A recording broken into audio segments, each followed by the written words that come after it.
တီဟီရန်အစိုးရပြုလဲခြင်းနဲ့ပူတင်ရဲ့နှိကုံအစားတော့အနောက်နိုင်ငံတွေရဲ့လွှမ်းမိုးမှုကိုစိန်ခေါ်နိုင်မဲ့မဟာမိတ်ဝင်ရိုးတစ်ကြီးတစ်ခုပေါ်ပေါက်လာတော့မယ်လို့အားလုံးကထင်ခဲ့ကြတာပါရုရှားရဲ့ဩဇာလွှမ်းမိုးမှုအောက်မှာရှိတဲ့နိုင်ငံတွေအားလုံးကိုစုစည်းပြီးဗလာဒီမာပူတင်ကအနောက်အုပ်စုကိုချိန်ချဖို့ကြိုးစားခဲ့ပါတယ်သူဟာကမ္ဘာနိုင်ငံရေးစက်ခုံရဲ့ထိပ်ဆုံးနေရာမှာသူဖြစ်ချင်တဲ့နေရာတနေရာပြန်ရဖို့အတွက်အစီအစဉ်တကျပြင်ဆင်ခဲ့တာပါတိကျရွေးချယ်ထားတဲ့ဒီမဟာမိတ်တွေကတဆင့်ပူတင်ဟာရုရှားကိုကမ္ဘာမှာဩဇာအရှိဆုံးနိုင်ငံဖြစ်လာအောင်တဖြည်းဖြည်းချင်းနီးပရိရဲ့ကျွဲဝါစွာနဲ့ကြိုးပမ်းနေရလို့သူကိုယ်တိုင်ယုံကြည်ခဲ့တာပါဒါပေမဲ့ပူတင်မှားသွားခဲ့ပါတယ်ရုရှားခေါင်းဆောင်ပူတင်ဟာအခုဆိုရင်သူ့ရဲ့မဟာမိတ်တွေတယောက်ပြီးတယောက်ပြုတ်ကျကုန်တဲ့ငရဲလိုအပတ်စီမျိုးကိုရင်ဆိုင်နေရတာဖြစ်ပါတယ်ပထမဆုံးကတော့ဗင်နီဇွဲလားသမ္မတနီကိုလက်မာဒူရိုပါအခုနောက်ထပ်တစ်ယောက်ကတော့အီရန်ပဲဖြစ်ပါတယ်အီရန်အစိုးရဟာနိုင်ငံတော်ဝန်အကြီးကျယ်ဆန္ဒပြမှုတွေကြောင့်ဗယံပရာဖြစ်ပြီးပြိုလဲလူနေပါအခြေအနေကိုရှောင်နေပါပြီတပတ်ကျော်ကြာအောင်အီရန်အစိုးရဟာကြာဆင်းနေတဲ့စီးပွားရေးအပေါ်ဒေါသထွက်နေတဲ့ပြည်သူတွေရဲ့ဆန္ဒပြမှုလှိုင်းလုံးကြီးကိုခါးစည်းခံနေရတာဖြစ်ပြီးဒီဆန္ဒပြပွဲတွေကအခုချက်ချင်းရပ်တန့်သွားမယ့်ပုံလည်းမပေါ်ပါဘူး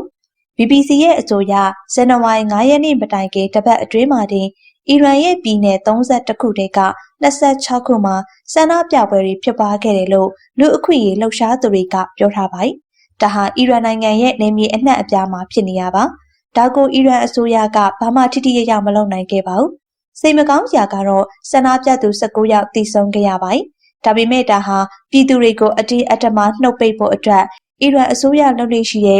အကြမ်းဖက်နှိမ်နင်းမှုမျိုးနဲ့ရှင်ရင်တော့အများကြီးကွာခြားနေပါသေးတယ်။အရင်တုန်းကဆိုရင်အီရန်ဟာလူထောင်ချီတပ်ပြီးနှိမ်နင်းခဲ့တာမျိုးတွေရှိခဲ့ရပါဒီဆန္ဒပြပွဲတွေဟာပြီးခဲ့တဲ့ဒီဇင်ဘာ28ရက်နေ့မှာစတင်ခဲ့တာဖြစ်ပါတယ်အဓိကတော့အီရန်ရီယယ်ငွေကြေးတန်ဖိုးဟာအမေရိကန်ဒေါ်လာနဲ့ရှင်ရင်အကြီးကျယ်ထိုးဆင်းသွားတာကြောင့်တီဟီရန်မြို့ပေါ်ကဆိုင်ရှင်တွေလမ်းပေါ်ထွက်ပြီးကန့်ကွက်ရာကနေစတာပါအီရန်ငွေကြေးဟာစံချိန်တင်လောက်အောင်ကျဆင်းသွားသလိုတစ်ဖက်မှာလည်းအီရန်ရဲ့နျူကလ িয়ার အစီအစဉ်ကိုတားဆီးဖို့ချမှတ်ထားတဲ့ပိတ်ဆို့မှုတွေကလည်းအထိနာစေပါတယ်အီရန်မှာငွေကြေးဖောင်းပွားမှုဟာ40%အထိတက်နေပြီးစားတောက်ကုန်ဈေးနှုန်းကတော့80%အထိတောင်ရှိနေရပါတခြားအခြေခံကုန်စည်တွေဆိုရင်110%အထိဈေးတက်သွားတယ်လို့ BBC ကဆိုပါတယ်ပြည်သက်ကြီးတို့စဉ်းစားကြည့်ပါဦးတနေ့လုံးမှာတနေ့စားရတဲ့လူဒန်းစားတွေအတွက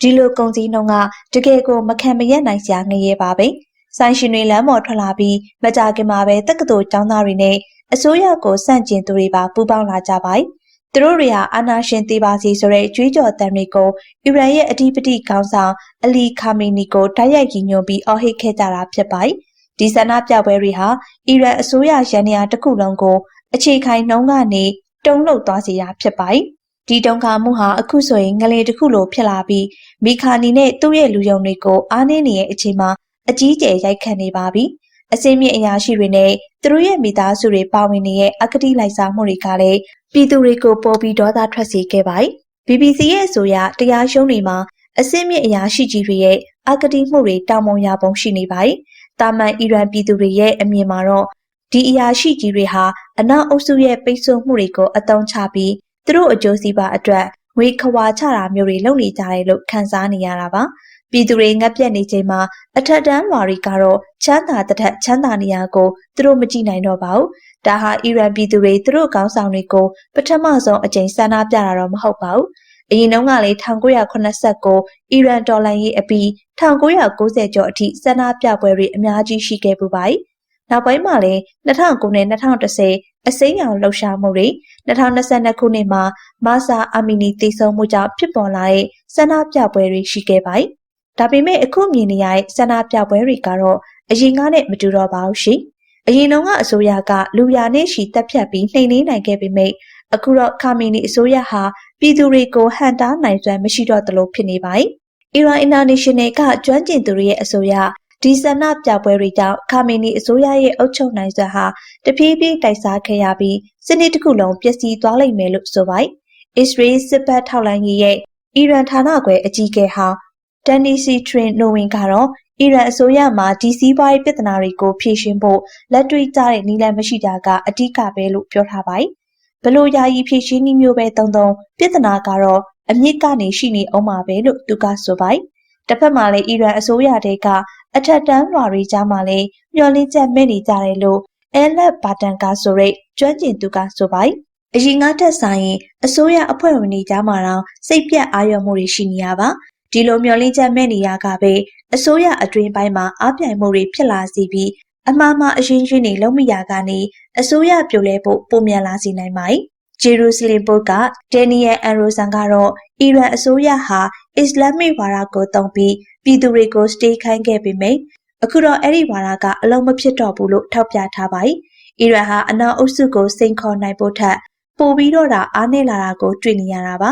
2025ခုနှစ်မှာအစ္စရေးနဲ့အမေရိကန်ရဲ့လေကြောင်းတိုက်ခိုက်မှုတွေကိုတော့အီရန်ကမကာကွယ်နိုင်ခဲ့ပါဘူးဒီတော့ခါမီနီဟာအရင်တုန်းကလိုအကြမ်းဖက်နှိမ်နင်းပြီးအချိန်ဆွဲလို့လည်းမရတော့ပါဘူးရှင်